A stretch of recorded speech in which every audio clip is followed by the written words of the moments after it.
everybody, it's Holly here, and today I have a new card for you using the Poinsettia and Pine stamp set from Altenew. And we're also going to be using the Zig Clean Color Real brush pens. I'm going to go ahead and put the number of the colors I'm using here along the bottom of the screen. And I'm going to be working on a piece of Tim Holtz Distress watercolor cardstock using some VersaFine black ink. It's waterproof once it's dry, or you can actually heat emboss with clear embossing powder if you prefer when you're watercoloring. And I'm going to use my Misty tool because we're stamping on the textured side of the cardstock. Sometimes you don't always get a clean impression when you first stamp. I'm going to go ahead and stamp the poinsettia image twice onto the watercolor cardstock. And then I'm also going to stamp the leaves. I'm going to stamp 2 of them.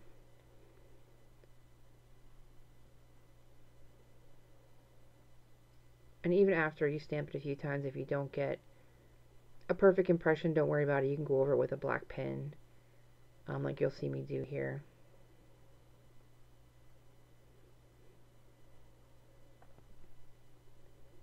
Once I have the images colored, I'm going to go ahead and heat set it real quick just to make sure everything's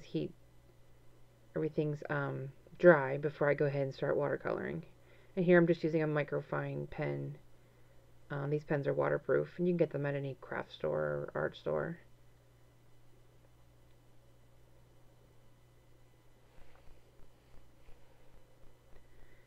Okay, and what I'm going to do, I don't have a lot of these markers yet, so I'm going to use 2 shades of the red and then the violet to make kind of like a cranberry color for that dark shadow area on my poinsettia leaves. So I'm just laying down the red, and then I'm laying down some of the purple.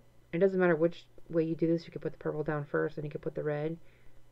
And then I'm not using any water. I'm just going right in with the next marker and blending the colors around. These pens actually work really good just blending with each other instead of having to use water with them. And I'm going to do this on the entire image of the one poinsettia. And then we're actually going to pop up the center portion of the poinsettia. So on the second one there that we stamped, you can just color the top parts of the leaves. I think there's like 4 that are on the top there. That you'll see we're just going to color those in.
And now that my coloring's done, I'm going to go ahead and heat set it one more time.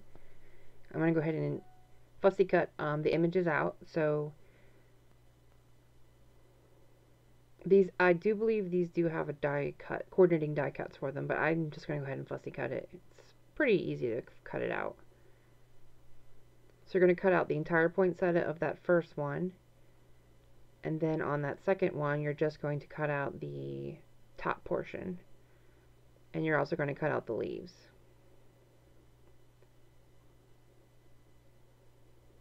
You could also do this by cutting out more of the leaves, like individual leaves, and pop individual ones up to give it several layers of dimension instead of just 2.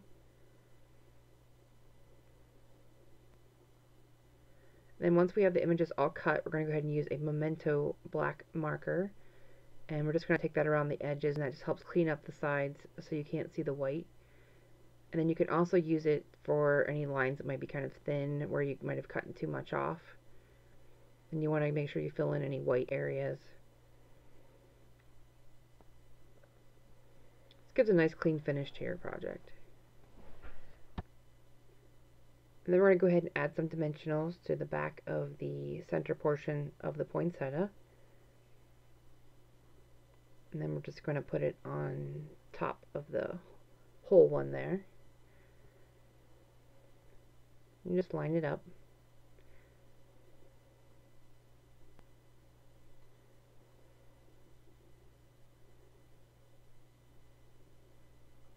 Then I'm going to use some Tombow Mono multi-glue to glue the leaves onto the back side. I'm not in here, you can glue all over the leaves, just right on the edges, because I want them to kind of stand up on the card a little bit without having to add any extra dimensionals to them, because the watercolor cardstock is kind of thick. Okay, and then I'm using the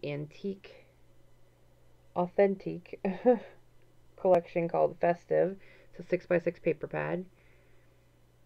I just found a piece of vanilla that had some distressed markings on it.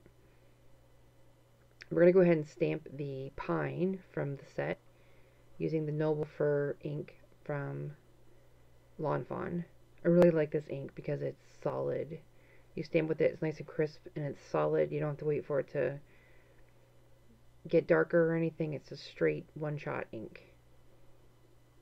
And the color is very rich.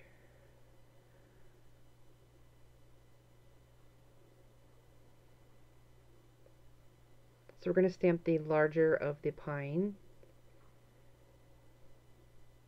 And before that, you see I used a pencil just to kind of mark where my poinsettia was going to be. It gave me kind of a guide. When I first did this, I had 4, and I kind of thought I needed like a odd number of pines, so I went ahead and added 3 more of the skinny little ones there.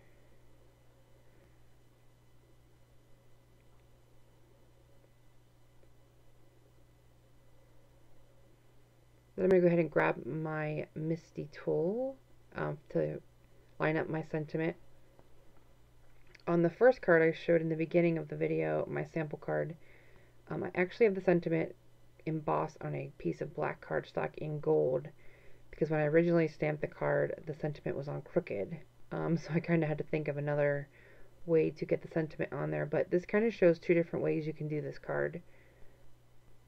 And I also use sequins on one, and then I use some enamel dots on the other, you'll see. So it's kind of 2 ways to use the stamp set to get 2 different looks.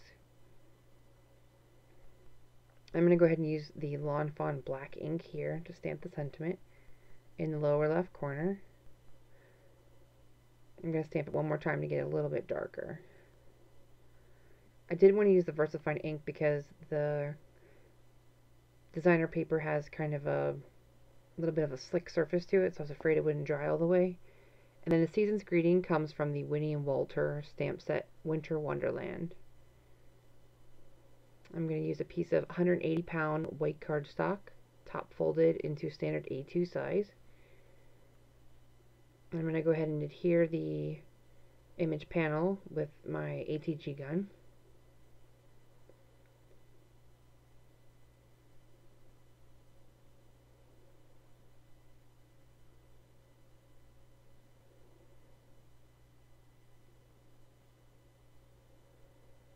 I just use my scissors to trim off any that's hanging over the edges there.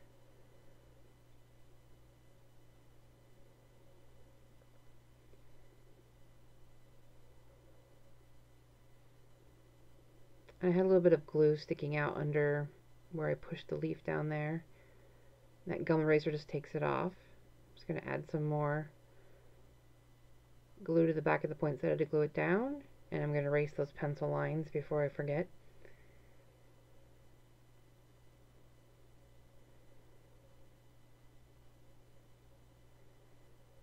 And then I'm going to use some gold glitter enamel dots that I had in my stash. I have no idea. I want to think these are Pebbles enamel dots, maybe.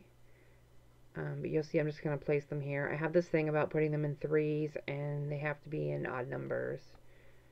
not threes, but they have to be in like a triangular type shape. So you'll see me fuss with the enamel dots a little bit. The good thing about enamel dots is when you lay them on your card stock, just lightly lay them down. Don't push on them or anything, because then you can pick them up and move them around if you need to. And then once you have them where you want them, you can go ahead and push them down and secure them in place. That finishes my card, and there you can see my other card. And I forgot to put the gold stickles into the center there. Thanks for watching. We'll see you next week.